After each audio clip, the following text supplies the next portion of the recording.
Pemirsa, tentunya kita tidak ingin uang premi yang kita bayarkan terlalu besar dan menjadi sia-sia. Namun, kita juga tidak ingin kekurangan uang pertanggungan di saat mengalami musibah.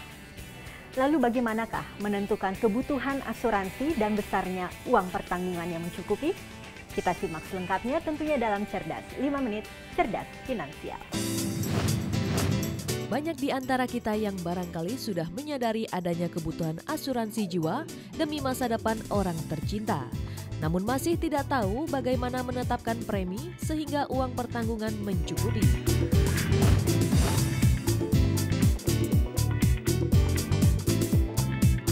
Untuk saat ini cukup, tapi saya yakin dalam beberapa tahun ke depan pasti harus tambah lagi, Mbak. Kalau saya bikin kan nggak segitu besar ya, tapi ya kan kita kan ada pertimbangan lain, misalnya kita ada properti atau kita ada deposito, nah itu yang penting kan untuk tinggalkan ke keluarga.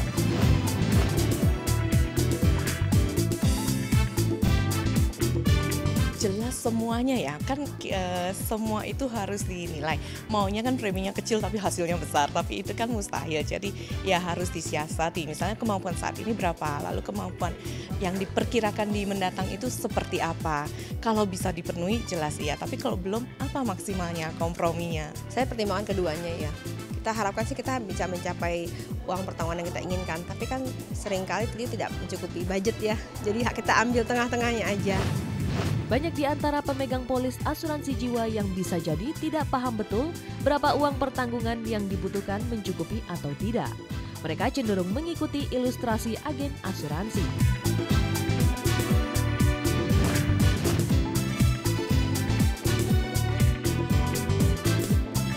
Kalau kita lihat pertanggungan dan premi sesuai kebutuhan, tergantung juga kebutuhan apa dulu. Yang pertama adalah seseorang itu perlu memiliki pertanggungan dasar dulu, gitu ya kan. Ada orang yang sama sekali nggak punya pertanggungan untuk masa depannya seperti apa. Nah, pertanggungan dasar itu berapa, premi itu berapa, tergantung dengan berapa besarnya pertanggungan. Besarnya pertanggungan tergantung dengan kebutuhan dari para nasabah tersebut. Dengan mengetahui cukup tidaknya uang pertanggungan asuransi, berarti kita bisa mengetahui besarnya premi yang harus kita bayarkan.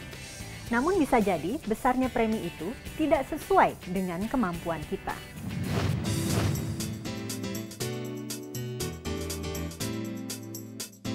Pertama ditentukan dulu kira-kira nih kita sekarang di masa kita sekarang, terus kita lihat ke depannya. Mungkin kita sekarang punya anak kecil 2. Ke depannya 10 tahun ke depan kita perlu berapa sih kira-kira untuk membiayai kehidupan. Satu, kita lihat faktor inflasi. Yang kedua adalah kita lihat, kalau 10 tahun ke depan anak-anak masuk kuliah nih misal, kira harus perlunya berapa dan lain-lain. Nah, dari situlah kita bisa minta nanti para konsultan keuangan dari perusahaan asuransi untuk menghitung kira-kira berapa pertanggungan yang pas atau yang sesuai, agar nanti pada saat masanya datang di 10 tahun kemudian, uang pertanggungan ini bisa betul-betul membiayai apa itu sekolah, apakah membiayai hidup untuk keluarga ini.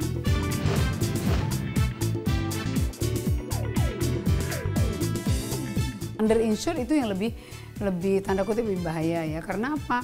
Bisa jadi nanti pada saat dia mau nikmati nilai polisnya, itu nilainya udah rendah sekali. Rupiah sekarang nilainya dengan rupiah 10 tahun ke depan itu kan beda. Jadi ada nilai inflasi yang mesti dia ukur.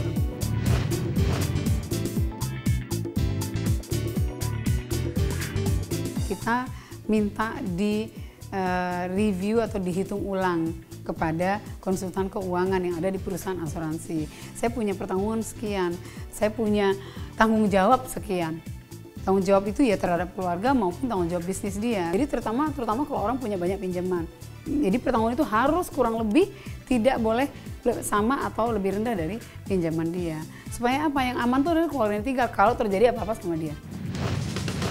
Membaca dan mempelajari polis asuransi yang akan kita beli sangatlah penting untuk memastikan bahwa kebutuhannya sesuai dengan kemampuan.